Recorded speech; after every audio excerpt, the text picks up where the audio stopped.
இறை இயேசுவின் பிரியமுள்ள சகோதர சகோதரிகளே, இன்று நாம் இறைவனின் வருகைக்காக நம்மையே தயாரிக்க நமக்கு அழைப்பு விடுக்கும் புனித லூக்கா அதிகாரம் 21 34 36 வரை உள்ள இறை வார்த்தைகளை சிந்திக்க உங்களை அன்போடு அழைக்கிறேன்.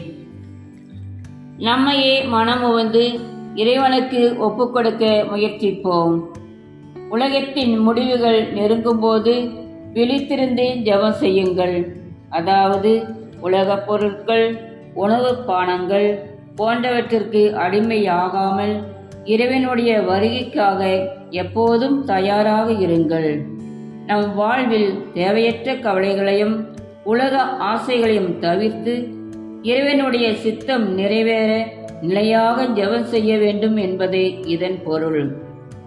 உங்கள் இருதயங்களை பெருந்தீனியாகவும் வெறியாகவும் வாழ்க்கையின் கவலைகளாகவும் இராதபடிக்கு எச்சரிக்கையாயிருங்கள்.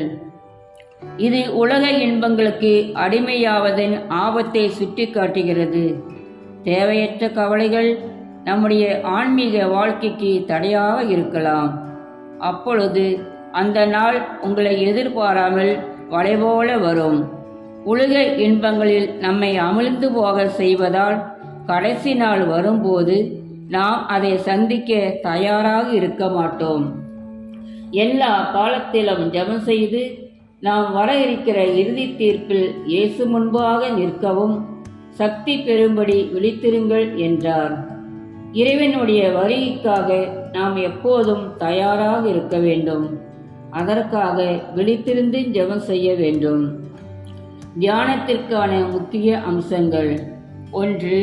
எச்சரிக்கையாயிருத்தல்.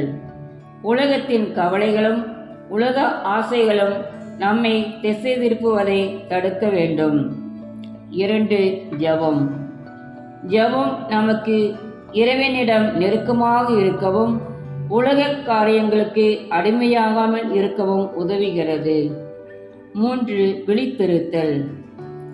இறைவனின் வருகைக்காக எப்போதும் தயாராக இருப்பது நம்மை இறுதி தீர்ப்பிலிருந்து காக்கும். இந்த இறை வார்த்தைகள் நம் வாழ்வை இறைவனுடைய சித்தத்திற்குள் வாழவும் அவருடைய வருகைக்கு எப்போதும் தயாராகவும் நம்மை அழைக்கிறது. இறைவனின் குரலுக்கு செவி கொடுத்து நம்மை நரகத்திற்கு தள்ளவல்ல எல்லா வகையான தீமையிலிருந்தும் நம்மை காத்து விழிப்போடு நம்மையும் தயார்படுத்தி பிறரையும் தயார்படுத்துவோம். ஆமென்.